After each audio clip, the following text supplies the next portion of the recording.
नमस्कार दोस्तों, मैं विजय मारवाल आप सभी का स्वागत करता हूं आपके अपने YouTube चैनल उज्ज्वल क्लासेज में। मैं आज आपके लिए लेकर आया हूं वेरी लेटेस्ट टॉपिक जिसका नाम है लेटर राइटिंग।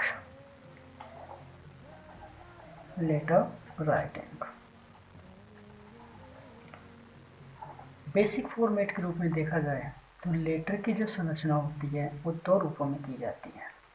दो रूप कौन से होते हैं? इसको अपन स्कूल एजुकेशन एंड जो कॉम्पिटिटिव एजुकेशन है उन दोनों के रूप में इसको यूज में ले सकते हैं। कैसे? लेटर राइटिंग का जो पहला जो फॉर्मेट होता है वो कहलाता है फॉर्मल। इसको फॉर्मल लेटर राइटिंग भी कहा जाता है। दूसरा जो पार्ट होगा वो कहलाता है इनफॉर्मल लेटर। ये अपने लिए जानना आवश्यक होता है कि फॉर्मल लेटर किन लोगों को लिखा जाता है और इनफॉर्मल किन लोगों को लिखा जाता है। ये अपने को एग्ज़ाम बेस्ड के अंदर नहीं दिया जाता है, ना तो 10th में दिया जाएगा ना 12th में। कॉम्पिटिटिव एग्ज़ाम की बात अलग होती है। 10th के अंदर और 12th के अंदर अपने को वो व्यक्तित्व दिए जाते हैं जिनको हमें लेटर लिखना होता है। इसलिए ये जानना आवश्यक है कि फॉर्मल लेटर किन व्यक्तित्वों को लिखा जाता है। प्रमुख रूप से फॉर्मल लेटर जो लिखा जाएगा वो प्रशासन से जुड़े हुए अधिकारियों को लिखा जाता है, जिनको अपन एडमिनिस्ट्रेटिव ऑफिसर्स भी बोल सकते हैं। एडमिनिस्ट्रेटिव ऑफिसर्स या इनको ऐसे ऑफिसर्स कहा जा सकता है जो प्रमुख रूप से या तो किसी बिजनेस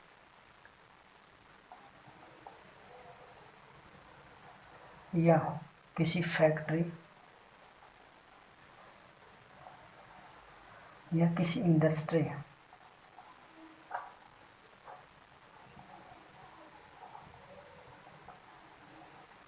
में इन्वॉल्व हो, है ना। जैसे फॉर एग्जांपल के रूप में देखा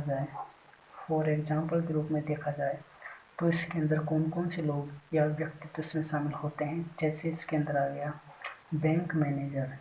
जैसे अपने को किसी बैंक मैनेजर को अगर लेटर लिखना हो तो बैंक मैनेजर को लिखा गया जो लेटर होगा उसका फॉर्मेट जो हमारे द्वारा यूज में लिया जाएगा फॉर्मल लेटर का होगा।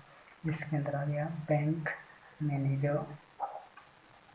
इसके अलावा किसी पुलिस डिपार्टमेंट से संबंधित कोई अधिकारी हो, जैसे पुलिस सुपरिटेंडेंट।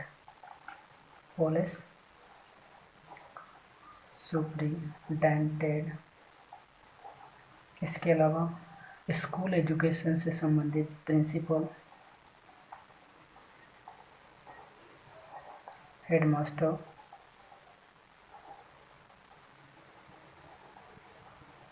इसके अलावा किसी भी जो ऑफिस वगैरह होते हैं, कार्यालय वगैरह होंगे, उनसे संबंधित या संलग्न कोई भी सेक्रेटरी वगैरह हो, आदि लोगों को लिखा गया जो लेटर होगा वो कहलाता है फॉर्मल लेटर। अपने को डायरेक्टली क्वेश्चन ऐसे दिया जाता है कि अपने को किन व्यक्तित्व को लिखना है। जैसे प्रिंसिपल को लिखवाएगा, हेडमास्टर को लिखवाएगा, पुलिस सुपरिटेंडेंट को लिखवाएगा, पटवारी, यहाँ तक तहसीलदार वगैरह जो भी व्यक्तित्व हैं जो अपने कार्यालय के अंदर प्रमुख रूप से अधिकारी के रूप में कार्य कर रहे हैं, उन सभी को लिखा गया लेटर है वो फॉर्मल लेटर राइटिंग के अंदर शामिल किया जाता है। इसके बाद जो हमारा दूसरा जो फॉर्मेट आता है वो आता है इनफॉर्मल लेटर। इनफॉर्मल लेटर है ना वो बहुत ही सिंपल तरीके से लिखा जाता है। अब दोनों को कंपैरिजन करके हमारे द्वारा लिखा जाएगा तो बहुत ही आसानी समझ में आएगा। कारण इसमें यह है कि दोनों के अंदर प्रमुख रूप से एक या दो चेंजेज करने से सिंपली तरीके से आसानी समझ में आ जाएगा। इनफॉर्मल लेटर हमारे परिवार से संबंधित जो व्यक्तित्व होते हैं, जैसे जिनको अपन कह सकते हैं family members.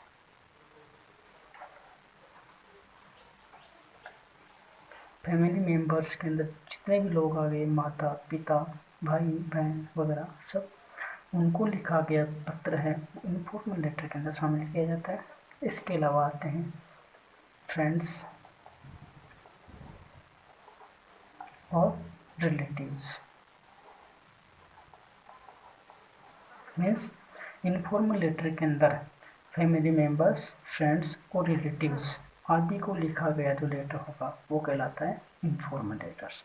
It means letter writing के दो रूप हुए, हमारे पास एक फॉर्मल लेटर हुआ, एक इनफॉर्मल लेटर हुआ। हिंदी में कहा जाता है, हिंदी में कहा जाए तो फॉर्मल लेटर आ जाता है औपचारिक पत्र, इनफॉर्मल लेटर हो जाएगा अनौपचारिक पत्र। औपचारिक जो पत्र होंगे जिनको फॉर्मल लेटर कहते हैं वो उन लोगों को लिखे जाते हैं जो किसी विशेष कार्यालय के अंदर एक अधिकारी का कार्य कर रहे हो या प्रशासन से जुड़े हुए हो या किसी बिजनेस, फैक्ट्री और इंडस्ट्री से जुड़े हुए जितने भी अधिकारी हैं उनको लिखा गया पत्र है फॉर्मल लेटर कहलाता है।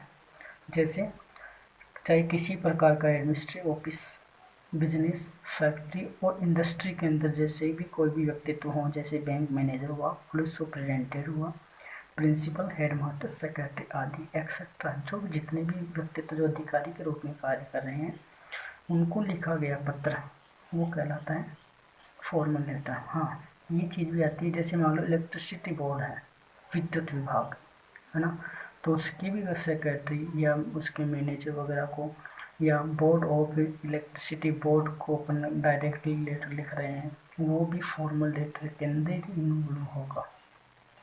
दूसरा जो लेटर है वो अपना आ रहा है इनफॉर्मल लेटर।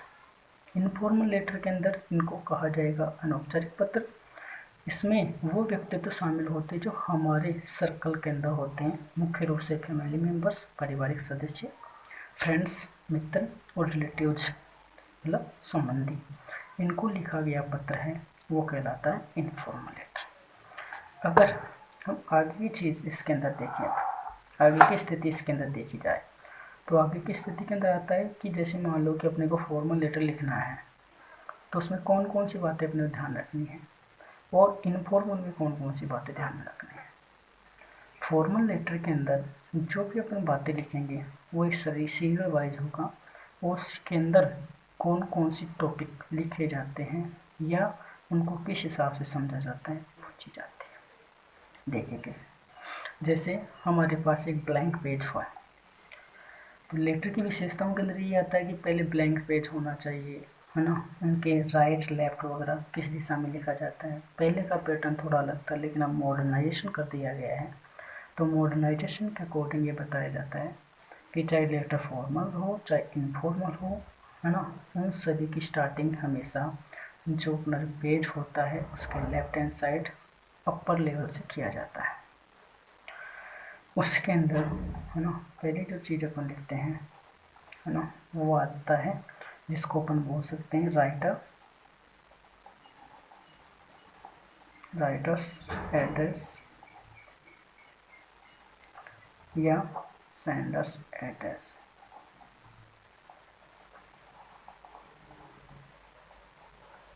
पहला पॉइंट क्या होगा, राइटर्स एड्रेस या सेंडर्स एड्रेस। राइटर्स का मतलब हो गया जिस व्यक्तित्व के द्वारा पत्र लिखा जा रहा है उसका पता, या जिस व्यक्तित्व के द्वारा पत्र भेजा जा रहा है उसका पता यहाँ पर लिखा जाएगा। कहाँ, जैसे अपने पास कोई ब्लैंक पेज होगा, जैसे अपने पास में ब्लैंक पेज है तो ब्लैंक पेज के अंदर यहाँ से स्टार्टिंग करेंगे, वो होगा किसी भी व्यक्तित्व के द्वारा जो पत्र लिखा जा रहा है उसका पता यहाँ पर लिखा जाएगा। उसके अंदर भी कई बेसिक चीज़ें ध्यान रखनी होती है ना, वो भी मैं आपको बताऊंगा। जैसे लेटर राइटिंग अपना स्टार्ट होगा वहाँ से बताया जाएगा।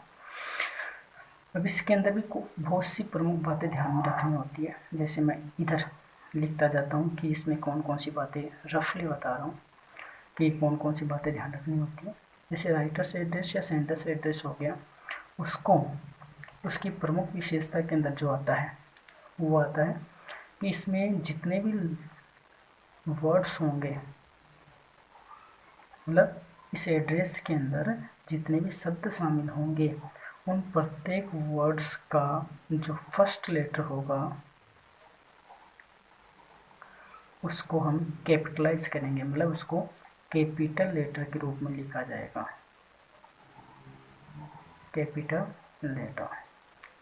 कैपिटलाइज किया जाता है, इसका मतलब उसको कैपिटल लेटर में लिखा जाता है, यानी बड़े अक्षर होते हैं ना अंग्रेजी के, उसके अंदर लिखा जाता है। इसकी जो दूसरी विशेषता होती है उसके अंदर ये है कि इसके अंदर यानी इस एड्रेस के अंदर आने वाले जितने भी वर्ड्स हैं उसके अंदर किसी प्रकार का पंक्चुएशन मार्क का प्रयोग नहीं किया जाएगा।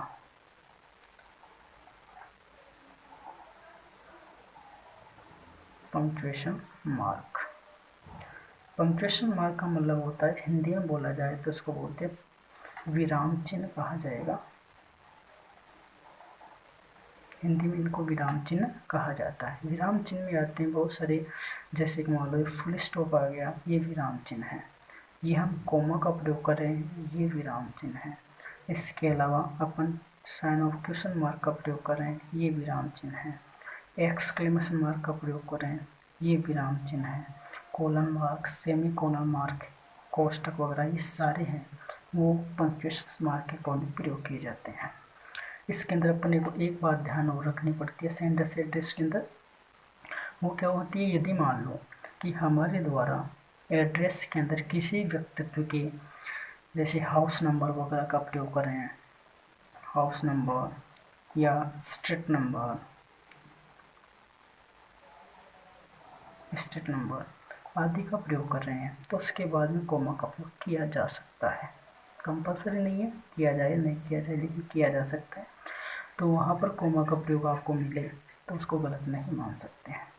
तो राइटर्स या सेंडर्स एड्रेस अपन लिख रहे हैं तो उसके अंदर कौन कौन सी बात ध्यान रखी जाएगी कि उसके अंदर आने वाले प्रत्येक शब्द का प्रथम अक्षर किस में आएगा, कैपिटल लेटर के रूप में। पंक्चुएशन मार्क का प्रयोग नहीं किया जाता है। हाउस नंबर या स्ट्रीट नंबर वगैरह अगर उससे स्टार्ट करें अपन तो उसके बाद कोमा का प्रयोग किया जा सकता है। फॉर एग्जाम्पल अगर मैं आपको बताऊं तो जैसे कि यहाँ पर अपन राइटर्स या सेंडर्स एड्रेस का प्रयोग कर रहे हैं तो उसको रफली मैं आपको बताऊं तो जैसे 147 जैसे किसी की हाउस नंबर या किसी स्ट्रीट नंबर वगैरह हो सकते हैं, उसके बाद में अपन यहाँ पर कोमा का प्रयोग कर सकते हैं। इसके बाद हम लिखें आदर्श नगर,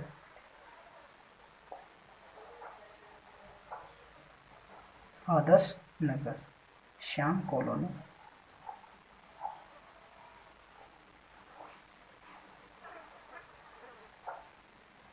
श्याम कॉलोनी जयपुर। तो इसका मतलब हमारे द्वारा जो 3 नियम पढ़े गए हैं तीनों नियम इसके अंदर इन्वॉल्व हैं। पहला, इसके अंदर जितने भी शब्द आ रहे हैं उनका प्रथम अक्षर हमारे द्वारा कैपिटलाइज किया गया है। तो मतलब इसके अंदर आने वाले प्रत्येक शब्द का प्रथम अक्षर कैपिटल लेटर के रूप में प्रयोग किया जाएगा। कैपिटल लेटर का मतलब होता है अंग्रेजी के बड़े अक्षर, जिसको अपन यहाँ पर शामिल करेंगे। दूसरा नियम था कि इसके अंदर जितने भी शब्द आएंगे उसके अंदर किसी प्रकार के पंक्चुएशन मार्क का प्रयोग नहीं होगा। पंक्चुएशन मार्क जैसे आदर्श नगर के बाद में आप कोमा नहीं लगा सकते हो, श्याम कॉलोनी के बाद में कोमा नहीं आएगा, जयपुर के बाद फुल स्टॉप का प्रयोग नहीं किया जाएगा।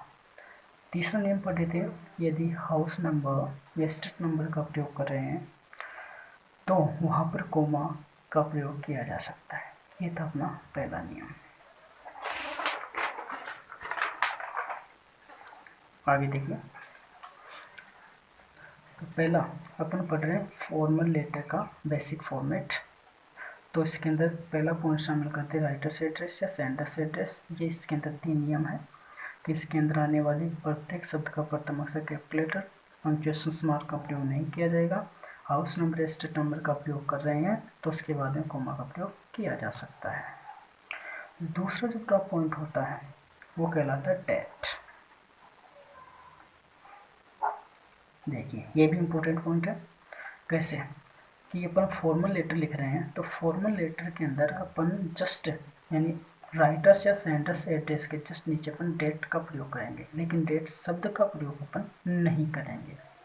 और इसके अंदर जैसे फॉर एग्जांपल जो कि अपन यहाँ पर देख रहे हैं कि ये जो आ गया अपना सेंडर्स या राइटर्स एड्रेस आ गया, इसके जस्ट नीचे अपन डेट का प्रयोग करेंगे, डेट शब्द नहीं लिखेंगे।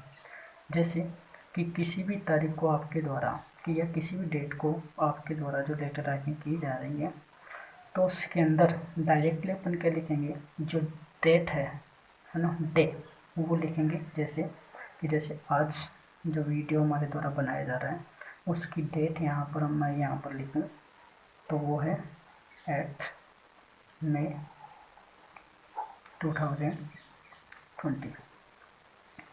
डायरेक्टली ये लिखा जाएगा। इसके लिखने के भी कई तरीके होते हैं। जैसे मैं इसको इस प्रकार से लिख सकता हूँ 8 मई 2020। अगर हमारे द्वारा मे का प्रयोग पहले किया गया है तो उसके बाद डेट मतलब डे और उसके बाद आएगा सन यानी कि ईयर। अब दोनों नंबर्स को कभी भी कंटिन्यूस सिचुएशन में बिना पंक्चुएशन मार्क के प्रयोग नहीं किया जा सकता है, इसलिए इन दोनों के बीच में कोमा का प्रयोग कर दिया जाता है। तो इसका मतलब हो गया मई 8 2020। हमारा तीसरा जो तरीका है, मतलब कोई भी मंथ हो उसको शॉर्टली भी अपन प्रयोग कर सकते हैं। जैसे 8 जनवरी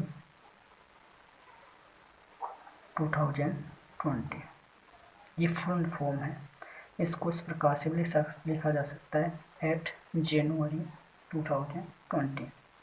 इसको ऐसे लिख रहे हैं तो जनवरी को पहले भी लिखकर उसके बाद डे कोमा 2020 मतलब ईयर लिखा जा सकता है। इसका जो तीसरा तरीका है वो होता है ऑर्डिनल नंबर्स के रूप में।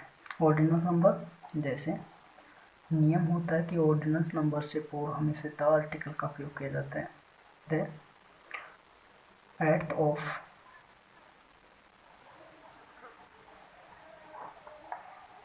May, 2020, the 8th of May 2020। इस प्रकार से अपन डेट वगैरह का प्रयोग कर सकते हैं। ये सभी जो डेट हैं ये फॉर्मेट के रूप में करेक्ट है। डेट आप कभी भी यहाँ पर इस प्रकार से नहीं लिख सकते हैं 8 मई 2020, ये तरीका गलत माना जाता है। इसको आप इस प्रकार से भी नहीं लिख सकते हैं, इसको आप इस प्रकार से भी नहीं लिख सकते हैं। इट मीन्स ये तरीके हैं वो बेसिक चीज़ के अंदर या ग्रामेटिकली रूप से हमारे करेक्ट माने जाते हैं। तो दोस्तों आपको ये वीडियो देखकर कैसा लगा कमेंट्स बॉक्स में ज़रूर बताइएगा और इस चैनल को सब्सक्राइब और लाइक ज़रूर करिएगा। और कोई भी बेसिक चीज़ के अंदर आपको प्रॉब्लम आ रही हो तो उसको कमेंट्स बॉक्स में ज़रूर बताइएगा। धन्यवाद। इसके आगे हम